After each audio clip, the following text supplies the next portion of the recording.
Olá, querido médico veterinário, estudante de medicina veterinária, seja bem-vindo aqui ao canal do YouTube. Meu nome é Viviane Reis, eu sou médica veterinária, sou especializada há 24 anos em dermatologia e alergologia veterinária, e eu estou aqui para treinar médicos veterinários a diagnosticar e tratar qualquer dermatite com total segurança. Então, se você tem dúvida aí na dermatologia, é só clicar aqui nesse sininho que está aqui, ativar ele, que toda vez que eu tiver conteúdo gratuito aqui para você, você vai ser notificado, vai ser avisado. Bom, mais uma vez, seja bem-vindo aqui é o canal e hoje eu vou falar, desmistificar para você como diagnosticar hiperadrenocorticismo na prática. Nós precisamos primeiro entender. O hiperadreno é uma hiperatividade da função, né, das glândulas adrenais que ficam em cima dos rins.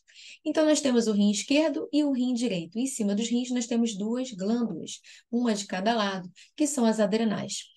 Essas adrenais são responsáveis por produzir o cortisol basal do seu paciente, que é o hormônio da atividade. Né? Quando essas adrenais estão alteradas, elas estão hiperativas, produzindo em excesso esse cortisol, nós temos um caso de hiperadrenocorticismo. Ou, se elas estiverem hiperplasiadas, mas não apresentando nenhum tumor, nós podemos ter um hiperadreno hipófise dependente, ou seja, está vindo lá de cima o problema. Tem algum tumor a nível de hipófise ou hipotálamo que está gerando essa hiperprodução de ACTH, consequentemente aumenta o cortisol produzido pela adrenal e o animal também apresenta o hiperadreno. Como é que a gente sabe se o animal tem hiperadreno? Nós precisamos nos atentar aos sinais clínicos clássicos da doença. Mas antes disso, nós precisamos ver o paciente como um todo.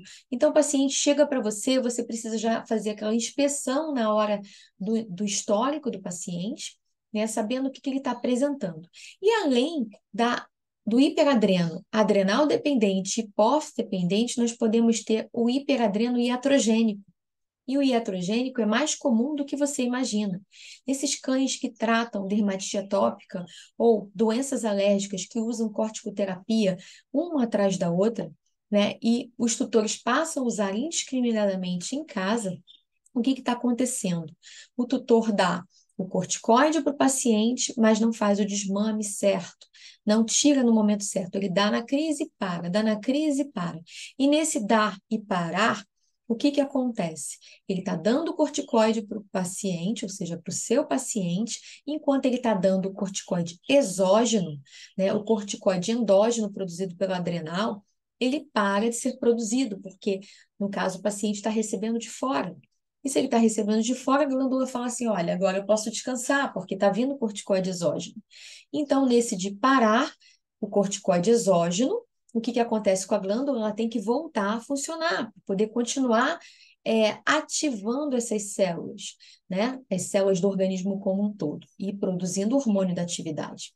E aí, nesse vai e volta, essa glândula desregula e o animal passa a ter o hiperadreno iatrogênico. Ou seja, continua produzindo corticoide endógeno, junta com exógeno e aumenta o cortisol circulante. Então, o animal tem hiperadreno iatrogênico, ou seja, produzido por excesso de cortisol exógeno.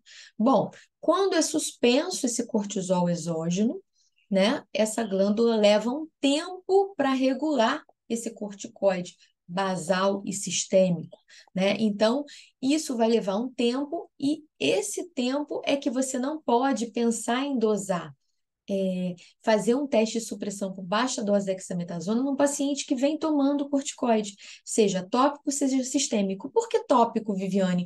Por quê? Porque pacientes usando pomadas de betametasona, dexametasona tópica ou qualquer outro fármaco à base de corticoide que o animal possa lamber, essa lambedura vai fazer com que esse tópico vire sistêmico. E a própria base, a betametasona, a dexametasona, ela tem absorção sistêmica. O único tópico que não tem absorção sistêmica é o aceponato de hidrocortisona. Esse sim você pode usar, não tem absorção sistêmica, a não ser que o animal lamba ele. Beleza? Então, é muito importante. E o tempo, né, que ele estiver tomando de esteroide é o tempo que você vai ter que fazer o desmame e tirar em torno de 15 a 30 dias para você pensar em dosar e fazer o teste de supressão por baixa dose de dexametasona para diagnosticar se seu animal realmente tem hiperadreno, corticismo, adrenal dependente ou hipófise dependente e não iatrogênico, ok? Então vamos lá. Os sinais clássicos de hiperadrenocorticismo são poliúria, polidipsia, polifagia. Então, essas três polis, quando vem no histórico, nesse pacotinho que o cliente traz para você, você já liga o seu alerta vermelho. Isso pode ser uma diabetes mellitus ou pode ser um caso de hiperadreno, que pode ser iatrogênico, hipófise ou adrenal dependente. Ok até aí? Então tá. Qualquer dúvida, gente, que vocês tiverem do conteúdo, depois coloca nos comentários que eu respondo a cada um de vocês, tá? Além da poliúria, polidipsia e polifagia, para quem não sabe, poliúria é fazer muita urina, polidipsia é beber muita água e polifagia é comer em excesso. O animal pode apresentar telangiectasia. O que que é isso, Viviane? Já ouvi falar, mas eu não sei o que é. Estou com vergonha de perguntar. Sou veterinária formada e tenho vergonha. Telangiectasia é quando você vê o abdômen do seu animal muito evidenciando vasos, né? Então, os vasos superficiais ficam muito evidentes. A pele extremamente fina, porque eles têm deficiência de colágeno. Então, o animal com hiperadreno, ele tem deficiência de colágeno, ele chega para você com poliúria, polidipsia, polifagia, abdômen abaulado. Ele chega para você com aquele abdômen pendular, ele chega bufitálmico, então o olhozinho para fora, ele chega com a coluna arqueada, ele chega às vezes com piodermite, foliculite recidivante, mas num grau mais leve, né? Não num grau assim hard, tipo atópicos, mas o atópico ele também pode apresentar hiperadenocorticismo na fase mais senil, então vocês precisam ficar ligados nisso, principalmente nas raças mais predisponentes, que são Maltês, Poodle, né? Shih Tzu, Lhasa. Ahn, Além disso, o animal pode apresentar comedos pelo corpo, hiperpigmentação, rarefação pilosa, bilateral, simétrica ou não, tá? Hipotricose, ahn, taquicardia, também um outro sinal clássico, fosfatase alcalina alterada, né? Lipidograma pode ou não estar alterado também. Então, esses são os sinais clássicos de um cão com hiperadreno. Então, quais são os exames que você, médico veterinário, precisa saber para pedir para o seu paciente? Primeiro é saber se no histórico dele vem trazendo esteroides. Ou seja, o animal que vem fazendo uso de corticoide, tanto tópico como sistêmico, você vai esperar aí um mês ele desmamar para você pedir o seu teste. Quando ele tiver em 15 a 30 dias sem corticoide oral nem tópico, aí sim você vai pedir o teste de supressão por baixa dose de dexametasona. Aí você pode dizer, mas o tutor não tem tanta grana, ele não tem condição de fazer esse teste agora. O que que você pode fazer como triagem? Relação cortisol-creatina urinária, que é um exame de urina, onde se a relação cortisol-creatina urinária estiver alta, né, ele pode ser possível ou até evidenciando que realmente ele pode ter o hiperadreno. E aí você pede o teste de supressão por baixa dose Dexa. E como é que você vai fazer? Primeiro, seu paciente está lá nas 0 horas. O que é 0 horas? 0 hora é o jejum. Então, ele chegou lá em jejum, você vai coletar sangue para cortisol basal. Isso mesmo. O cortisol basal sozinho, gente, não serve para nada. Então, nunca peçam cortisol basal sozinho, tá? Então, ele fez o cortisol basal, coletou o sangue, beleza. Você vai fazer o quê? Aplicar 0,01 miligrama quilo IV, ou seja, intravenoso de dexametasona. E aí você vai precisar fazer uma regra de 3. Essa regra de 3 é você vai ver quanto que tem a sua ampola de dexametasona. Então, tem ampola que tem 2 miligramas por ml, tem ampola que tem 4 miligramas por ml. Você vai converter de acordo com o peso do seu paciente, ou seja, se ele tem 10 quilos, ele vai tomar o quê? 0,1 miligrama, tá? De dexa. E aí você vai converter essa dosagem para um cão de 10 quilos pela ampola que você tem lá. Fez a sua regra de 3, você já sabe quantos ml ele precisa tomar intravenoso de Dex. Então, coletou o sangue para cortisol basal. É importante eu mencionar que a técnica que você vai mandar ao laboratório fazer é por RIE, ou seja, radioimunoensaio, tá? É uma técnica mais apurada. E aí você coletou, aplicou. Aplicou a Dexa, você vai esperar 8 horas e vai coletar o cortisol novamente. E aí você vai coletar 8 horas pós-Dexa. Tem endócrinos que coletam com 4 horas pós-Dexa e 8 horas pós-Dexa. Você pode também fazer essas 3 coletas, tá? Se o tutor não tiver tanta condição e você precisar de outros exames também, você pode optar por 0 horas e 8 horas, que está tudo bem. O valor de referência, tá? Se o seu paciente estiver com hiperadreno, vai estar acima de 14 nanogramas por decilitro. Ou seja, se esse cortisol estiver acima de 14, o seu paciente tem hiperadreno, você começa o tratamento com ele, beleza? Agora vamos lá. Supondo que o seu paciente ele tem todos os sinais clássicos de hiperadrenocorticismo hipófise dependente e esse exame está normal, ou seja, você ficou de cabelo em pé, porque você jurava que esse paciente tinha hiperadreno, você fez tudo certinho e deu normal. Então, nós temos uma outra opção, tá?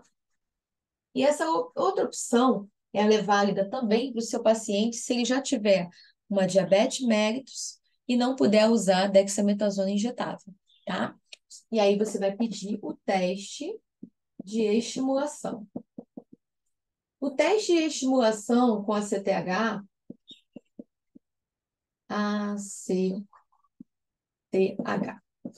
sintético, ele é usado no tratamento para hiperadreno. Então, uma vez que você fez o teste de supressão por baixa dose e deu positivo para o animal com hiperadreno, você vai entrar lá com a sua medicação, trilostane, vai acompanhar o seu paciente como estado geral, não só isso, você vai pedir exame bioquímico, hemograma, avaliação de urina, para ver como está o seu paciente, glicose também é importante. E aí, quando você está fazendo o uso do trigostane, diminuindo a sintomatologia, poliúria, polidipsia, polifagia, você pede o teste de estimulação por ACTH, onde você vai coletar primeiro cortisol basal, vai aplicar o ACTH e 1 hora após você pede o cortisol pós-ACTH, beleza? Agora, no hiperadreno atípico, o que é o hiperadreno atípico? Você coletou, fez o teste de supressão por baixa dose, você jurava que seu paciente tinha hiperadreno e não veio positivo. Você vai fazer esse exame também. Só que além desse exame, né, você vai pedir cortisol 0 hora e o teste de estimulação para CTH, né? Você vai fazer, aplicar o CTH e pedir 1 hora depois o cortisol e 17-OH progesterona. Então, recapitulando, aquele paciente que você está suspeitando de hiperadreno que não deu positivo no teu teste de supressão, você vai optar pelo teste de estimulação e vai pedir cortisol 0 hora, cortisol 1 hora depois, junto com 17-OH progesterona. Aqui você vai estar diagnosticando hiperadreno atípico, tá?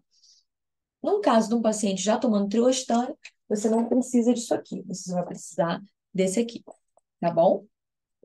E aí, vamos lá, gente. O que vai acontecer quando você acertar no seu diagnóstico?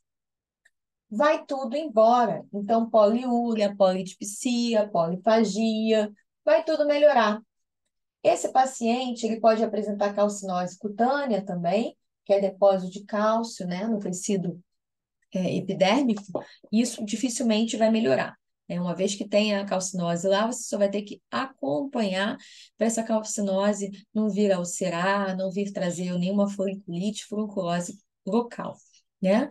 E outra coisa que você não vai ver resolver é esse abdômen abaulado e essa telangiectasia. Alguns pacientes melhoram um pouquinho, mas dificilmente eles ficam totalmente normais, né? O que vai melhorar é a sintomatologia.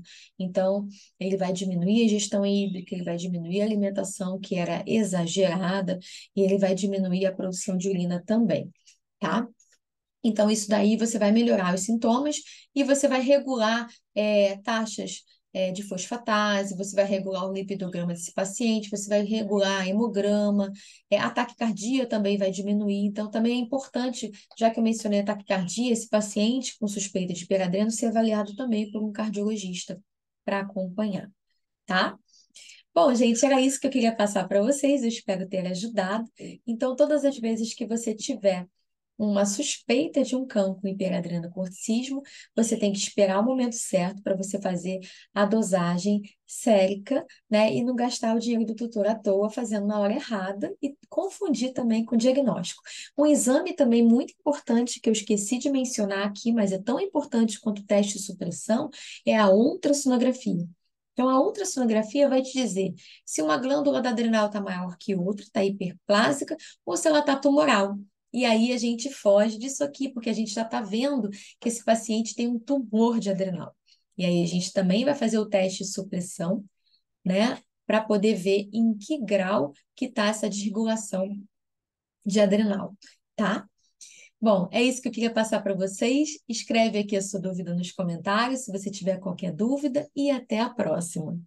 Tchau, tchau.